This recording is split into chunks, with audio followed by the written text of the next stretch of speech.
All right, what's up, family? I'm just learning. I'm just starting to do these things, so I don't really have a interest or something that'll bring it in.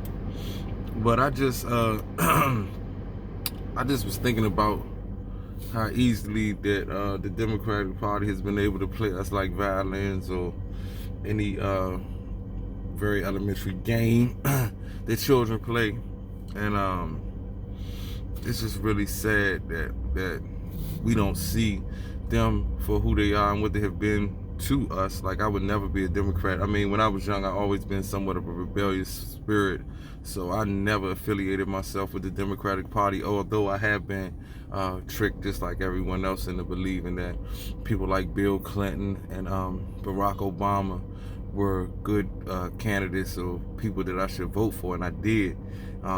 And although I am a convicted felon, it is what it is. I am a convicted felon. I am able to vote because I live in Washington, D.C.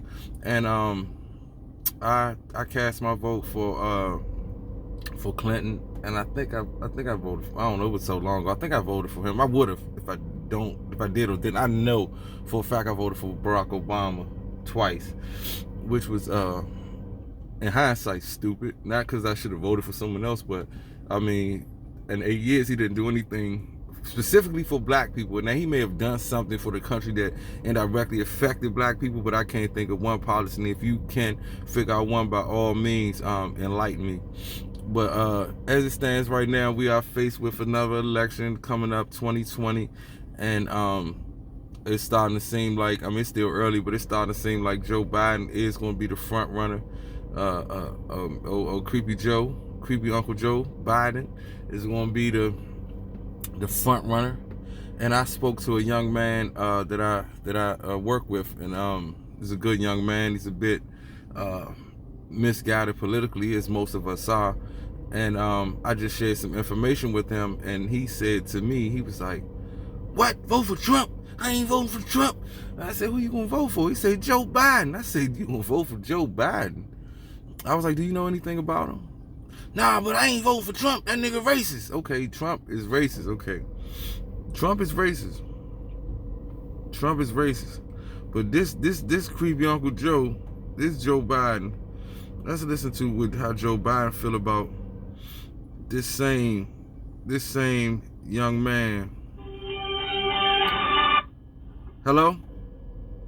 Hey, how you doing, bro? I'm doing good. Well, if I had to take that kiss off, that's the gentleman I'm gonna be doing prison ministry with. That's something I really look forward to, and I've been talking. God, it's so awesome.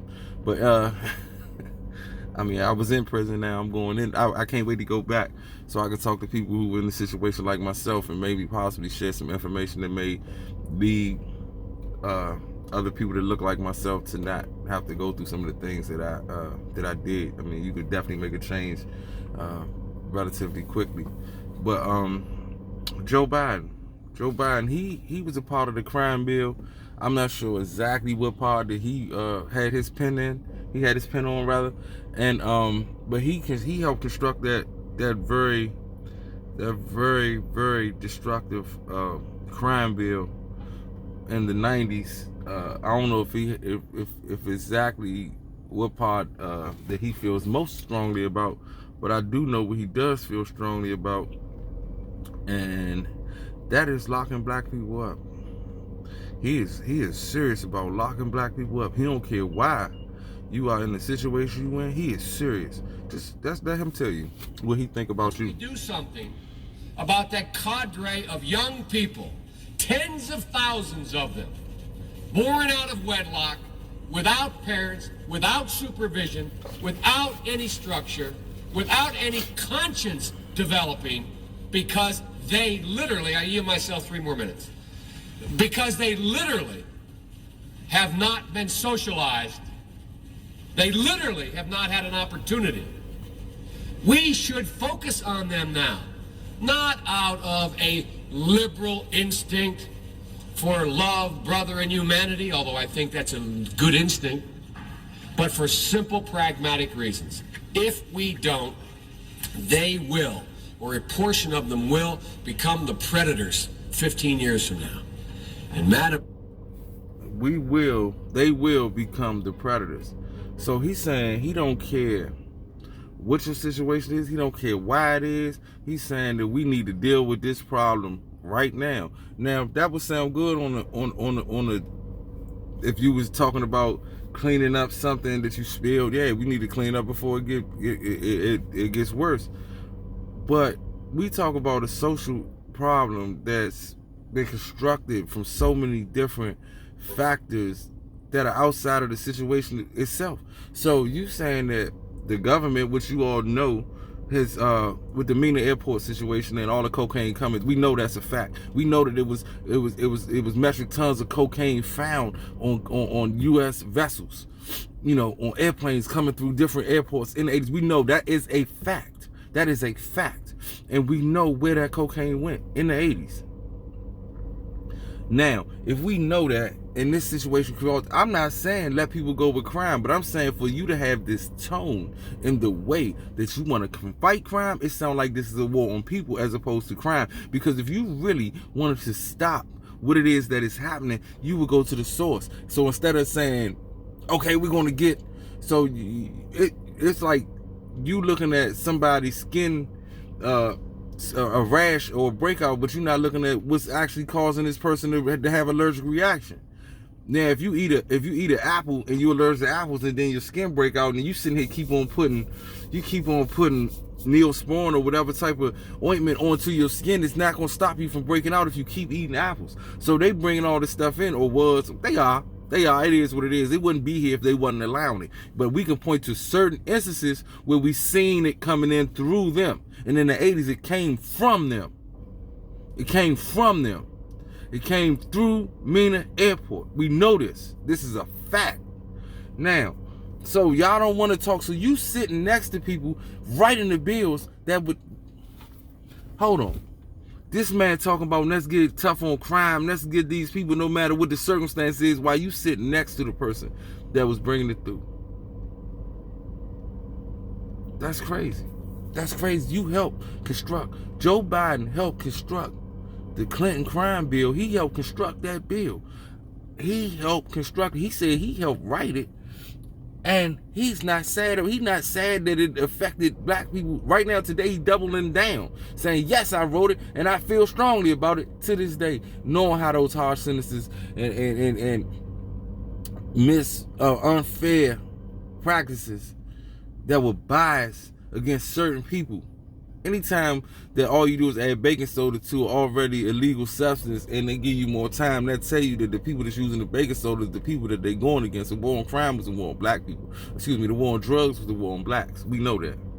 The abortion is extermination of blacks because we want to get the human weeds out of society. We know this. All of these practices and policies and politicians that we talking about that's having all these self-destructive behaviors and mindsets that we are taking on as our worldview comes from the Democrats. And we loyally give them our vote. And they give us nothing. And they don't even like us. They don't like you. They don't like you. Anytime they got you stumping for 900 black babies a day to be aborted, you tell me what's worse than that. You tell me that Black Lives Matter constantly talks about white police shooting black people. All right, that's bad. We don't need that. But look at the numbers. Maybe 17 black people get killed a year by police when 900 black babies are being flushed down the toilet every day. It don't add up. They got us sitting there, they punching us in the face and say, look at the shadow. The shadow hit you. While you trying to grab the shadow, they punch you again. As long as you're chasing the shadow, you will never stop getting punched.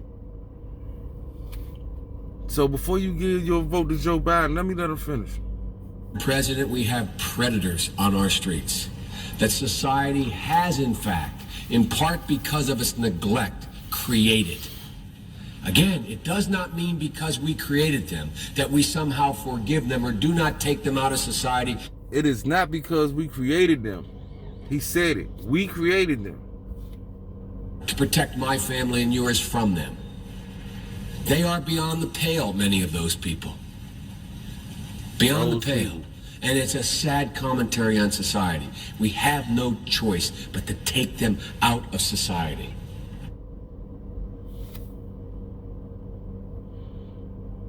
Off the flat. Yeah, well, you go on and vote for Joe. Go on and vote for Joe. Go on and vote for him. You know, he don't care nothing about you. He don't care nothing about you, man. He don't care nothing about you. His son powdered out. I bet you his son that's on that powder. I bet you his son that's on that powder, his powdered out son, he ain't getting tough on him. Why you don't want to get tough on him? He on drugs, he on powder. You know he got drugs somewhere if he on it. He ain't walking around. Ain't nobody sneak a bag of powder into it. And you don't know how that man got caught with coke in his urine, in his system. Your son, Joe Biden Jr., whatever that boy name is, because I don't even care enough to know his name. I just know the one thing: the chickens do come home to roost. And y'all sit out here and participate in all this, genocide when you want to put chemical warfare, because crack ain't nothing but chemical warfare. Let's call it what it is. It's chemical warfare, because you already know that if you put some type of resources in it, or what seems to be resources in the area where the resources are limited, then people will fight over them.